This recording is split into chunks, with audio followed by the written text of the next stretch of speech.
Сәлем достар, ең алдымен каналға жазылып, лайк басып, колокольчикті басып кетулеріңізді сұраймын. Екінші күн, айнамен дос болу. Бүгін сіз ескі сенім түсініктерге мән берместен өзіңізге мұқият қарауды үйрене отырып, айнамен жұмыстың негізгі жаттығуларын жасай бастайсыз. Бұл айнамен жұмыстың екінші күні және сіз өзіңізді жақсы көруді, құрметтеуді енді ғана үйрене бастадыңыз. Ендеше орныңыздан тұрыңыз. Өмір және өзіңіз жайлы ойлаудың жаңа әдісін күнбе-күн қолданған сайын ұзақ уақыт санаңызда қалыптасып қалған ескі жағымсыз түсініктерге біртіндеп ығыса бастайды. Жақын арада сіз көбірек жымиятын боласыз, сонда айнаға қарау да жеңілірек болады. Енді қол айнаңызды шығарыңыз немесе жуынатын бөлмедегі айнаның алдына барыңыз. Денеңізді бос ұстап терең тыныс алыңыз. Айнадағы өз бейнеңізге көз салыңыз. Содан кейін атыңызды аттап тұрып былай деңіз. Атыңызды атаңыз, мен сені жақсы көремін. Мен сені шын жақсы көремін. Мұны тағы 2 мәрте қайталайық. Мен сені жақсы көрем. Шынымен де қатты жақсы көрем. Мен сені жақсы көрем. Мен сені шынымен де қатты жақсы көрем. Қалай екен? Осыдан кейін не сезіндіңіз? Шыныңызды айта беріңіз. Бұл бір қарағанда біртүрлі есалаңдық секілді көрінеді. Өйткені бастапқыда расымен де солай сезіледі. Немесе сіз мұны айтуға кәдімгідей қиналуыңыз мүмкін. Мұндай сезімдердің болуы қалыпты жағдай. Себебі өзіңізді сөзсіз сүюсіз бұрын ешқашан жасамаған нәрсе. Өзіңізге осы сезімдерді сезінуге мүмкіндік беріңіз. Не сезінсеңіз де бұл бастамасы ғана, жаңа нәрсеге бас көзіңмен қойып кететін нағыз қолайлы сәт. Өзіңізге мен сені жақсы көрем деп айту қаншалықты қиын екенін білемін. Бірақ сонымен қатар бұл нәрсе қолыңыздан келетінін де білемін және тырысқаныңыз үшін сізге дән ризамын. Бірте-бірте айнамен жұмыс істеу жеңілдей түседі, сөзіме сеніңіз. Егер сізге мен сені жақсы көрем деп айту өте қиын болса, қарапайым нәрседен бастай аласыз. Мәселен, мына сөздерді айтуға болады. Мен сені жақсы көріп үйренгім келеді. Мен сені сүюді үйреніп жатырмын.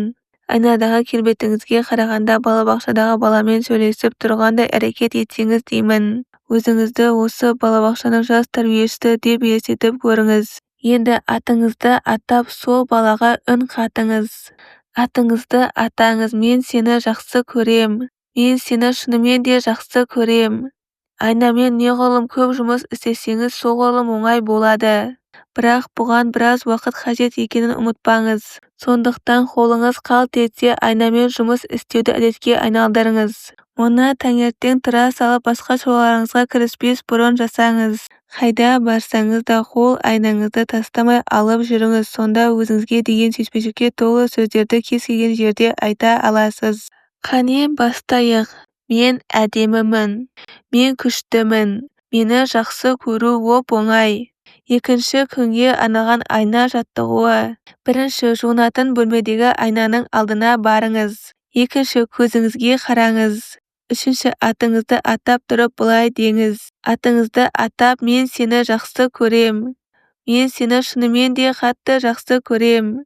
Төртінші, мұны тағы 2-3 мәрте қайталап көріңіз. Мен сені шынымен де жақсы көрем есіміңіз. Бесінші, осы сөздерді қайта-қайта айта беріңіз. Оны күнінде кемінде 100 мәрте қайталай алатыныңызға сөз беремін. Дәл солай, күніне 100 рет. Білем, тым көп сияқты көрінеді, бірақ шынымды айтайын, курстан өткеннен кейін күніне 100 рет деген түк қиын болмай қалады. Алтыншы, сонымен айнаның жанынан өткен сайын немесе әйнектен бейнеңізді көре сала мына аффирмацияны қайталаңыз. Атыңызды атаңыз, мен сені жақсы көрем. Мен сені шынымен жақсы көрем. Өз-өзіңе мен сені жақсы көрем деп айту неге қиын дегенде, оның бір себебі адамның өзін ескі жағымсыз түсініктер арқылы бағалайтында болуы мүмкін. Әртүрлі ойларың үшін өз-өзіңді айыптап, ыңғайсыздықты одан сайын күшейтпеңіз. Есіңізде болсын, сіз шындыққа сай келетін аффирмациямен келісесіз. Шынын айтқанда, біз өзімізді сынап мінеп кінә тақпаған кезде өз-өзімізді шынымен жақсы көреміз. Айнамен жұмыс істегенде қолыңызда сұлулық болғаны дұрыс, өйткені бұл жұмыс есте қалатындай әсерлі, мұңды болуы мүмкін. Көп жағдайда ол тереңде жатқан эмоцияларды сыртқа шығарады. Мәселе мынада, біз кейде өзімізге келгенде өте қатал, мейірімсізбіз. Сондықтан өзімізді жақсы көруді үйрене бастағанда ұзақ жылдар бойы өзімізге деген жеккөрінішті арқалап жүргенімізді байқаймыз, және бұл белгілі бір күйініш ала келеді. Сондықтан өзімізді жақсы көруді үйрене бастағанда ұзақ жылдар бойы өзімізге деген жеккөрінішті арқалап жүргенімізді байқаймыз, және бұл белгілі бір күйініш ала келеді.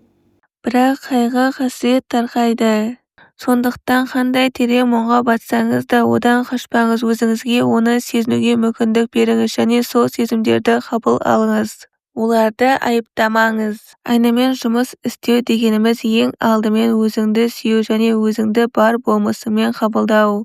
Мен сізге таңертең тұра салып бірден айнамен жұмыс істеуге кеңес бердім. Кейде бұл күннің ең қиын уақыты, өйткені төсектен тұра салып бірден әдемі болып жайнап жүретіндер сирек.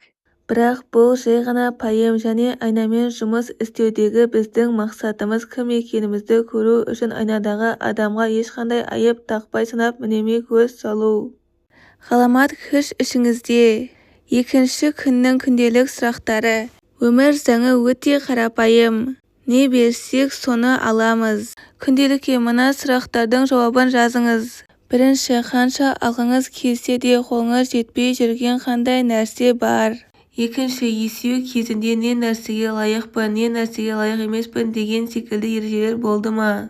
Бір сый-құрметке кенелу үшін оған әуелі еңбегіңізді сіңіру керек деген ұстанымыңыз бар ма еді?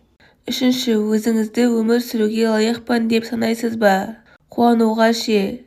Лайық емеспін деп санасаңыз, оған не себеп? Осы сұрақтарға жауап бере отырып қандай эмоцияларды бастан кешкеніңізді бақылаңыз. Оны күнделікке түртіп қойыңыз. Екінші күнгі жүректегі ойлар. Мен лайықпын. Кейде біз жақсы өмір сүруге күш салғымыз келмейді, өйткені өзімізді оған лайық санамаймыз. Біз бұған лайық емеспіз деген сенім балалық шақта бастан өткен тәжірибеден кейін қалып қоюы мүмкін.